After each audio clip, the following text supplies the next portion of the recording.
Hi, my name is Nico Chage with Douglas Solomon Real Estate in the Hamptons. Today I want to give you some cons of the Hamptons. Let's do it. So the Hamptons are amazing. They're luxurious, they're beautiful, they're fun, tons happening, but there is some negatives to the Hamptons. And with those negatives, they're still not as bad as you would think. Starting with number one, getting out here, it can be very painful. During summer, there tends to be a lot of traffic. Many people coming from around the world, whether it's weekenders or people renting for the month or for the season, it all depends.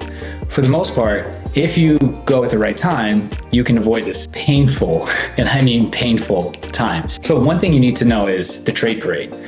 We call it trade parade out here, but it's really all the workers that come out here and provide services to maintain these beautiful homes. They have to get in and out because they're mostly from other places. And so if you come in at 6 a.m. to roughly 10, you're gonna be stuck for a few extra minutes.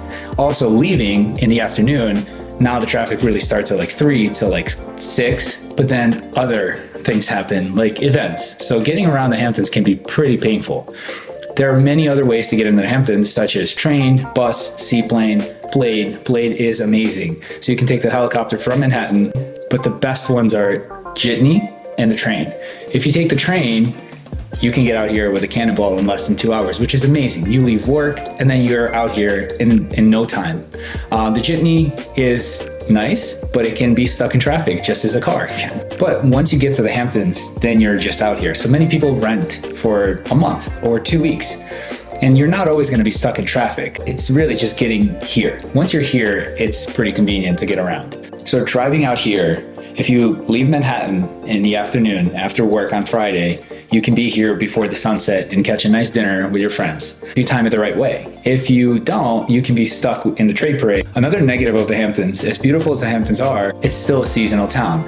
Really, the most exciting and most amount of activity is Memorial Day to Labor Day. And the rest, it tends to be pretty calm. Many people go back to the city, they go back to Florida. So you kind of have to prepare for this kind of slowdown in the off season. And so Memorial Day to Labor Day, you're gonna have a lot to do. And then the rest of the months, there's still many, and I mean many, many amazing things to do. Really, the off season is just as beautiful as the summer. We have extended season because the city is really a month ahead of us as far as greenery and as far as the weather. We tend to have a little longer off season out here. So September, October are beautiful out here and way less crowded. Another negative of the Hamptons is if you're really in your 20s and your 30s, there's a limited amount of things you can really do. But don't look at that as a negative. It's only 100 miles away from the city. In the off season, there's not as much traffic, so you can be in and out just as easy. Okay, another negative of the Hamptons, and a lot of people know this one, but the Hamptons are expensive. And due to the limited of service providers and how expensive it is out here, a lot of things tend to be more expensive than the rest of the world. Essentially, it can be a little bit of a monopoly sometimes. So, you don't have as many places that are competing with each other. You don't have as many like nail salons and as many mechanics. So the prices tend to be a lot higher than the rest of the world. But on the plus side, if you're in your 20s and your 30s, there are many seasonal jobs that you can take on in the Hamptons. And a lot of people do come out here just for the season to work a seasonal job and to make more money than they would anywhere else. Yes, the homes are also very expensive. The rent is very expensive, but there are many ways that people go on about this. A lot of people tend to get a share house. Many of you that don't know about a share house is,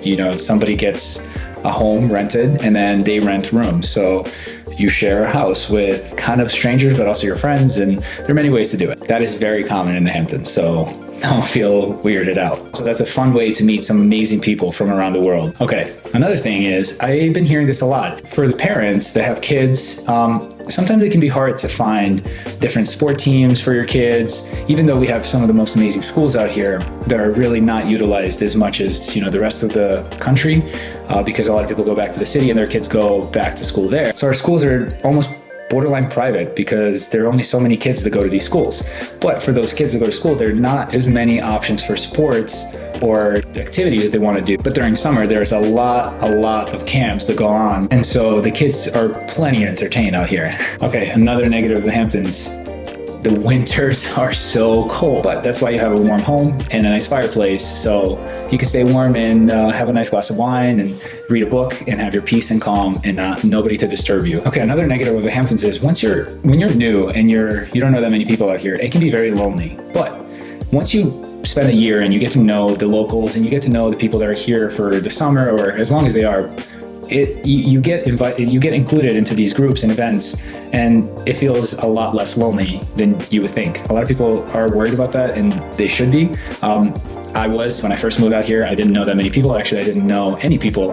And it took me a year really to just get to know the community, get to know people. And I've never felt more included into things like, your neighbors are friendly, everybody's just happy and positive and welcoming. A big negative of the Hamptons, I would say, is the double yellow roads. So we don't really have highway. Actually, we don't have a single highway. We do have Montauk Highway. It is called a highway, but it's literally a lane in and a lane out. So I wouldn't say you have too many options to drive, a two-way where you can pass somebody. So if you're stuck behind somebody who drives slow and they're going below speed limit, well, you're going below speed limit too.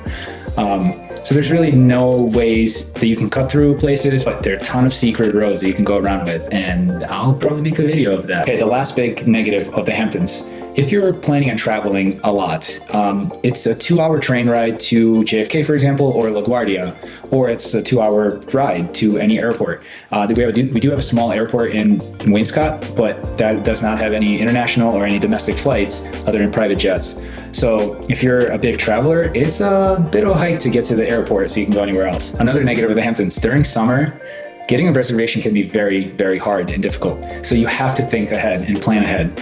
But on the plus side, you have beautiful backyards and a ton of entertaining area that if you don't want to go to a restaurant, you can just entertain at home. But be prepared to make a reservation early so you're not missing out on your favorite restaurant.